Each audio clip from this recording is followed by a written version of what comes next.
కృష్ణగౌడ్ గారికి ఓటేయాలి. ఈ 10 సంవత్సరాల్లో దాదాపుగా సర్పంచ్ గారు చెప్తారు ఏం చేసిన పనులని. మేము సర్పంచ్ ఉన్నప్పుడు కూడా సబ్స్టేషన్ రైతులకు ఇబ్బంది లేకుండా మన పక్క గ్రామంలో బండస చందుపట్లో సబ్స్టేషన్ ఉంటే మన గ్రామ రైతులందరూ ఇబ్బంది పడుతుంది, లో వోల్టేజ్ వాళ్ళు ఇబ్బంది పడుతుంటే నేను పెద్దలు మాజీ జడ్పీటీసీ గుంటూరు విజయ్ గారికి, మాజీ సర్పంచ్ అయ్యే గారికి, ఇక్కడ వార్డు సభ్యులకు, నిలబడినటువంటి అభ్యర్థులు, మన గ్రామ పెద్దలు మరి యువకులు అందరూ కూడా మరి నాకు ధన్యవాదాలు తెలియజేస్తున్నా. ఈరోజు గత 5 సంవత్సరాల్లో ఏం చేసిన అన్నది మీ అందరూ తెలుసు. నేను ఇళ్ళ కాడికి పోగానే నువ్వు నాకు ఈ పని చేసినావు, ఆ పని చేసినావు వాళ్ళే చెప్తున్నావు. అయితే ఈరోజు నాకు అవకాశం బీసీ జనరల్ వచ్చింది. పోయినసారి జనరల్ మహిళ వచ్చినప్పటికీ కూడా నాది ఒకటే ఆలోచన, పేదలకు సాయం చేయాలని నా ఉద్దేశం. ఎందుకంటే ఈరోజు నేను ఆ రోజు కూడా ఐలయ్య గారిని కూడా సర్పంచ్గా ఇనామనస్గా చేశాను. ఇనామనస్గా చేసిన తర్వాత 9 లక్షల రూపాయలు ఆయన పీరియడ్లో వచ్చినాయి. వచ్చిన తర్వాత దాని ఏదో ఒక రూపం తీసుకురావాలన్న ఉద్దేశంతో మరి మాజీ జడ్పీటీసీ గుండెటి విజయ్ గారితో మరి ఒక ఫంక్షన్లు కట్టాలి, పేదలకు నేను సాయం చేయాలన్న ఉద్దేశంతో ఆ రోజు ఫంక్షన్లు మొదలుపెట్టినాం. ఈరోజు ఫంక్షన్లు మొదలెట్టినప్పుడు అప్పుడు ఎంపీగా ఉన్నటువంటి కోమటిరెడ్డి వెంకరెడ్డి సార్ కూడా వారి సహకారంతో వారు ఒక 25 లక్షల రూపాయలు ఫండ్ పెట్టింది సార్ దానికి. అయితే అదేవిధంగా మళ్ళీ కాంపౌండ్ కావాలంటే కూడా మన ఎమ్మెల్యే గారు మొన్న 5 లక్షల రూపాయలు కూడా పెట్టిండు. అదేవిధంగా ఇవన్నీ కూడా చేసుకుంటూ వచ్చినాం. వాటర్ ప్లాంట్ కూడా ఫస్ట్ డీసీసీ ప్రెసిడెంట్ ఉన్నప్పుడు మన ఎమ్మెల్యే గారు వాటర్ ప్లాంట్ ఇచ్చిండు. అదేవిధంగా మొన్న కూడా మళ్ళీ ఇంకో వాటర్ ప్లాంట్ కూడా మనకి ఇచ్చిండు. అయితే మన ఎమ్మెల్యే గారు వచ్చిన తర్వాత మన అభివృద్ధి కార్యక్రమాలకు వస్తే మరి ఈరోజు బండస్వరం టు వీరవెల్లి మరి బీటీ రోడ్డు గురించి మనకు అదొకటి, ఆ బీటీ రోడ్ లేకపోతే బస్సు వచ్చే అవకాశం లేకుండే. మన ఉపలిలో డిఎం గారితో మాట్లాడి మనకు బస్సు వేయించడం జరిగింది ఎమ్మెల్యే గారు. ఆ బస్సు ఈరోజు 3 ట్రిప్పులు తిరుగుతుంది. బస్సు వేయించగానే లాభం లేదని ఎమ్మటే రోడ్డు కూడా సారి వేయించడం జరిగింది 2,10,00,000. అదేవిధంగా బండస్వరం టు కంచనపల్లి 2,70,00,000 అది కూడా బీటీ రోడ్ చేయడం జరిగింది. అదేవిధంగా మరి అంతకంటే పెద్దది మన గ్రామానికి ఒక కాంకగా మరి నాకు ఇచ్చినందుకు వారు మన గ్రామాన్ని పైలట్ ప్రాజెక్ట్ చేసిండు. మండలంలో పైలట్ ప్రాజెక్ట్ చేస్తే ఈరోజు 116 మందికి ఇల్లు వచ్చినాయి. మీరంతా కూడా ఎక్కడ మీ చుట్టాలు బంధువుల కాడ కూడా ఎన్ని ఇళ్ళు వచ్చాయో తెలుసు, మన గ్రామం కూడా ఎన్ని ఇళ్ళు వచ్చాయో మనకు అందరూ తెలుసు. ఇవన్నీ కూడా మరి ఎమ్మెల్యే గారి సహకారంతో చేసాం. మరి ఈరోజు అదే కాకుండా సీసీ రోడ్లు మరి హెచ్ఎండి నిధుల నుంచి 40 లక్షల రూపాయల సీసీ రోడ్లు కూడా ఈ మధ్యన పెట్టాడు. ఈ ఒడ్లంబాయి కానీ సీసీ రోడ్డు కూడా స్టార్ట్ అయింది. మన రామలింగేశ్వర స్వామి గుడి కూడా మరి అది కూడా సీసీ రోడ్ అయిపోయింది. ఇవన్నీ కాగా కూడా ఈ జిల్లాలో కూడా జరగకుండా అభివృద్ధి చేసి చూపించడం. ఎందుకంటే మా ఎమ్మెల్యే గారి సహకారంతో 11 కోట్ల రూపాయల అభివృద్ధి చేసి చూపించడం అంటే ఇలా మనమే అని కూడా తెలియజేస్తా ఉన్నాం. ఎందుకంటే ఈ రోజు 116 ఇళ్ళు అంటే కూడా 86 ఇళ్ళు కంప్లీట్ అయిపోయినాయి సార్. ఇక్కడ స్లాబ్లు పడ్డాయి, ఇంకా 30 ఇళ్ళు కూడా మార్కింగ్ చేసుకోవాల్సిన అవసరం ఉంది. ఒక 15 మందికి కొంచెం L3లో వాళ్ళు పడ్డారు సార్ వాళ్ళు, ఎందుకంటే వాళ్ళు ఎలిజిబులే. వాళ్ళు కూడా ఒక 15 మందికి మీరు ఇల్లు ఇచ్చినట్లయితే వారందరూ కూడా మా ఊళ్ళో 100% ఇల్లుంటాయని కూడా తెలియజేస్తా ఉన్నాను.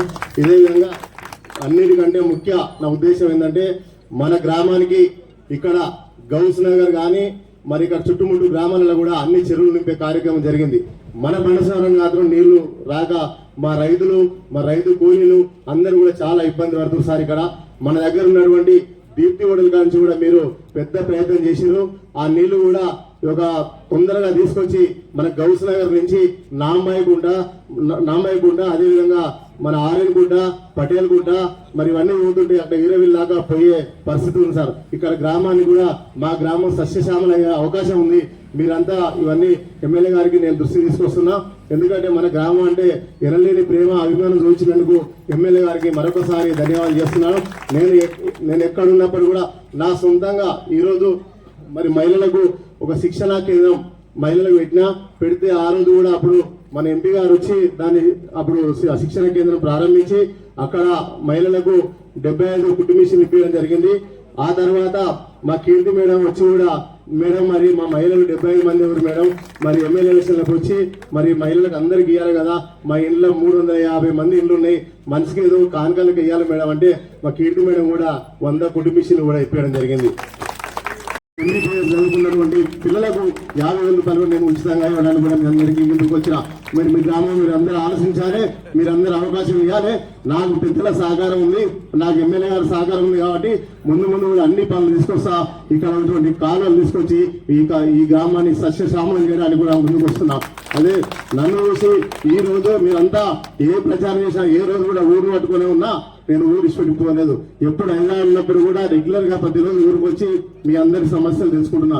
మీరు నా సమస్యను తెలుసుకొని మీరు నాకు వచ్చినటువంటి అమూల్యమైన ఓటుని మరి బ్యాట్ గుర్తుపై ఇచ్చి మీరందరూ ఆశీర్వదించాలని కోరుకుంటూ మీ అవకాశం ఇచ్చినందుకు అందరూ కూడా ధన్యవాదాలు చేస్తున్నా. ఈ రోజు మరి యూత్ కూడా నాకు అందరూ సపోర్ట్ చేస్తున్నందుకు మీ యూత్కు మరొకసారి ధన్యవాదాలు చేస్తున్నా.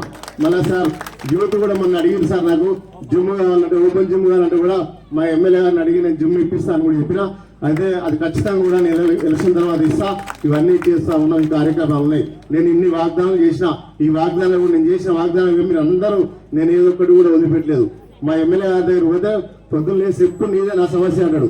అయినప్పటికీ కూడా నేను ప్రజల కొరకు నేను సాయం చేస్తున్నా అన్న విషయం కూడా మా ఎమ్మెల్యే గారు తెలుసు. ఈ రోజు నేను అడగక ముందుకే ఈ సారు మా గ్రామానికి వచ్చినందుకు మరి సార్కు ధన్యవాదాలు చేస్తున్నా. అదేవిధంగా మా కీర్తి మేడం కూడా నా మీద ఆశీర్వదించేందుకు కీర్తి మేడం కూడా నేను ధన్యవాదాలు చేస్తున్నా. మా విజయమ్మ మేడం గారు కూడా ధన్యవాదాలు చేస్తున్నా. నేను ఒక చిన్న కుటుంబం నుంచి వచ్చినా ఈ రోజు సేవ చేయాలని వచ్చినా మరి సేవ చేస్తాం. మీ అందరు కూడా మీరందరూ ఆలోచించుకొని ఇప్పుడు కూడా మనంతా సర్వే రిపోర్ట్ కూడా మనం గెలుస్తున్నాం. ఆ గెలుపు కాదు, మన యునానిమస్ కావాలి. ఎమ్మెల్యే గారు ఇచ్చిన సహకారానికి అది కాదు, ఇలా భారీ మెజార్టీ 300 ఓట్ల మెజార్టీ గెలిపించి నన్ను పంపించినట్లయితే మరి ఈ రోజు మీ అందరికీ అన్ని పనులు కూడా చేయడానికి కూడా నేను సిద్ధంగా ఉన్నాను. ఈ రోజు మన ఫంక్షన్లు కూడా మరి ఏమున్నా సరే అవి చెప్పనవసరం మన ఎమ్మెల్యే గారు ఇస్తారు, మనకు ప్రజలకు చేస్తాం. అన్ని కూడా ఇవన్నీ కార్యక్రమాలు ముఖ్యంగా మహిళలు కూడా మీరంతా కలిసికట్టుగా ఇంతమంది పెద్ద సంఖ్యలో వచ్చారు. మీరందరూ కూడా మరొకసారి ధన్యవాదాలు చేస్తూ ఈ స్కీమ్ ఇంప్లిమెంటేషన్ కూడా డిసెంబర్ 15 తారీఖు నుంచి నేను అమలు చేస్తూనే ఉంటా అని కూడా మరొకసారి మీ అందరూ కోరుకుంటూ మీ అందరూ కూడా బ్యాట్ గుర్తుపై ఓడేసి నన్ను అత్యధిక మెజారిటీతో గెలిపించాలని కోరుకుంటూ బ్యాట్ గుర్తుకే ఎమ్మెల్యే గారి నాయకత్వం జై కాంగ్రెస్. 100 మందికి రేషన్ కార్డు ఇప్పించిన, 200 మందికి యూనిట్ సాయం చేయించిన. ఇవన్నీ కూడా నేను దగ్గర ఉండి ఎంఆర్ఓ కూర్చొని మరి ఇళ్ళ కానీ అప్లికేషన్ తెప్పించుకొని ఇవన్నీ చేసిన. లేబర్ ఇన్సూరెన్స్ అవన్నీ కార్యక్రమం చాలా చేసాం. ఈ రోజు కూడా మన గ్రామంలో మీరందరూ ఆశీర్వదించి మరి ఎమ్మెల్యే గారు ఒక అమూల్యమైన సందేశాన్ని ఇవ్వాలని కోరుకుంటున్నాం. కొంచెం బలంగా ఉండాలి, కోరితే సిక్సర్ పోవాలి. మరి కొంచెం అంటే ఇక బరువు అవుతుంది, మహిళలు పట్టుకుంటే కష్టం అవుతుంది మా మహిళలకు. కానీ మా కృష్ణ చిన్నది లైట్ పెట్టింది. సరే ఏదున్నా మంచిగా చేసుకోండి. మంచి అభ్యర్థులు పోతే మనకు దొరకదు. ఎట్టి పరిస్థితుల్లో మొత్తం బండ సోమారం గ్రామస్తులందరికీ కూడా నేను నా విన్నపం, అందరు కలిసి మరి కృష్ణకు అత్యధిక మెజారిటీ, నాకంటే ఎక్కువ మెజారిటీ ఇచ్చి గెలిపించాలి. ఇంకొకటి మీకు ఒక బేసిక్ లాజిక్ చెప్తాను, ఒక్క బేసిక్ లాజిక్. ఈయన టిఆర్ఎస్ హయాంలో సర్పంచ్ అయ్యాడు. ఇక టిఆర్ఎస్ హయాంలో కానీ పనులు చేసిండు. ఆయనకి ఏం అడ్డం రాలేదు. ఈరోజు కాంగ్రెస్ ప్రభుత్వం, అవునా, రేవంత్ రెడ్డి గారు ముఖ్యమంత్రి, ఎమ్మెల్యే నేను, మరి కాంగ్రెస్ సర్పంచ్ ఉంటే ఎట్లుంటుంది? ఆ రోజే పని చేసినోడు ఈరోజు కాంగ్రెస్ ఉంటే ఇంకెక్కువ పనులు అవుతాయి. ఓకే, ఇంకొకటి టిఆర్ఎస్ సర్పంచ్ ఉంటే మా దగ్గరకు వస్తాడా? పనులు అడుగుతాడా? అసలు ఆయన అడిగాడు, మా ముఖం కూడా చూపెట్టాడు. ఒకవేళ అంటే ఆడ ముఖ్యమంత్రి రేవంత్ రెడ్డి గారు కాంగ్రెస్ ఎమ్మెల్యే ఉన్నాడు కాబట్టి బోర్డు నిధులు ఇచ్చిండు. టీఆర్ఎస్ ఉంటే ఇస్తుండేనా? అట్లనే నేను కూడా ఏం చేయాలి? కాంగ్రెస్ సర్పంచ్ ఉంటేనే నేను చేయాలి, అవునా? మరి కాంగ్రెస్ సర్పంచ్ అనేది బేసిక్ లాజిక్, కింద పైదానికి ఇట్లా ఈ లింక్ ఉంటేనే పనులు అవుతాయి. ఇది ముఖ్యమైన ఆలోచన, అన్నిటికంటే ముఖ్యం ఇది. ఇక టీఆర్ఎస్ ఇంకెవరన్నా వస్తే ఎడికెళ్ళైతే పనులు అయితే ఆయన ఎవరిని కలుస్తాడు, ఏం అడుగుతాడు, ఎడికెళ్ళైతే అంటే ఇది సింపుల్ లాజిక్. ఎప్పుడైనా అంతే, స్థానిక సంస్థలలో కూడా ఏ ఊరైనా జనరల్ గా ప్రభుత్వం రాగానే సర్పంచ్ ఎలక్షన్లు అవుతాయి. అన్ని ఊర్లన్నీ ఆ ప్రభుత్వ సర్పంచ్లు గెలుస్తారు. ఇది కాంగ్రెస్ పాలన కాబట్టి కాంగ్రెస్కే లాజికల్ గా కాంగ్రెసే గెలవాలి. Simple formula. ఎందుకంటే పనులు అవుతాయి, ఎమ్మెల్యే దగ్గరికి పోవాలి, మా సర్పంచ్ అయితే పోతాడు కాంగ్రెస్ సర్పంచ్. సో ఇది బేసిక్ అనేది గుర్తుంచుకోవాలి. అందరికీ కూడా బండసోమరం గ్రామస్తులందరికీ కూడా విన్నపం చేస్తున్నాం. దీప్తి హోటల్ దగ్గరికి వెళ్ళి అది చెప్పినాం కదా, ఏది మన బసవపురం ప్రాజెక్ట్ నుంచి ఆ రోడ్ కటింగ్ కూడా అవుతుంది. గోదావరి నీళ్ళు అక్కడికి వెళ్ళి వస్తాయి. అంటే కాళేశ్వరం నీళ్ళు కాదవి, కాళేశ్వరం కూలిపోయింది. కేసీఆర్ 1,00,000 అప్పులు చేసిండు, కూలిపోయింది. కాంగ్రెస్ కట్టిన ఇళ్లపల్లికి వెళ్ళి నీళ్ళు వస్తాయి. సో ఆడ రోడ్ కటింగ్ అవుతుంది. ఆ రోడ్ కటింగ్ దగ్గరికి వెళ్ళి నీళ్ళు వస్తాయి. ఇటు బునియాదిగాని కాలువ నుంచి నీళ్ళు వస్తాయి.